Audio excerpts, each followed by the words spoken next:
আসসালামু আলাইকুম ওয়া রাহমাতুল্লাহি ওয়া বারাকাতুহু। রাসূলকে বলতেছি, ইয়া রাসূলুল্লাহ, ইয়া হাবিবাল্লাহ, উম্মত তো আপনার অতি যে গুনাহগার, দাঁড়াবো সম্মুখে কেমনে আপনার? আমি তো ভয় পাচ্ছি। আপনি যা যা বলেছেন তা করতেছি না। আপনি যা যা শিক্ষায় প্রশিক্ষণ দিয়ে গেছেন তা আমি করতেছি না।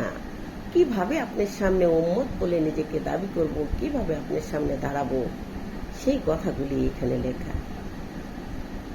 তাহলে নবী করিম সাল্লাল্লাহু আলাইহি সাল্লাম জীবনে কোনোদিন মিথ্যা বলেন নাই। আজকে আমি মিথ্যা বলতেছি, আমার কত বড় সাহস যে আমি নবীর উম্মত বলে বলি।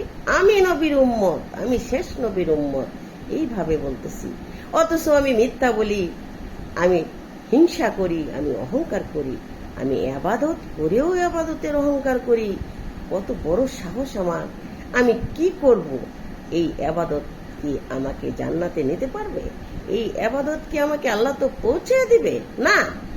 আমার হিংসা, অহংকার, লোভ, লালসা, কামনা, বাসনা, পর সমালোচনা, হারাম খাওয়া, মিথ্যা বলা সব ছাড়তে হবে। তাহলে যদি আবাদত আমল নামায় উঠে। তাহলে কিভাবে নিজেকে দাবি করি যে আমি নবীর উম্মত, আমি শেষ নবীর উম্মত? উম্মত হওয়া এত সোজা না।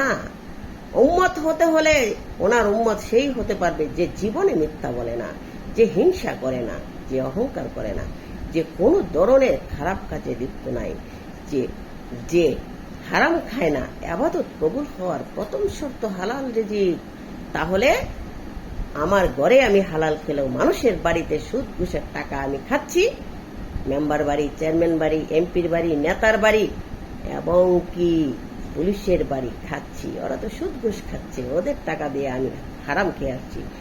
একটু লবণ, এক ছিটা লবণ বা একটু পান খাওয়ার চন্দু যে হারাম খাই, তাহলে 41 দিন আবাদত আমল নামায় লেখা হবে না, আবাদত কবুল হবে না।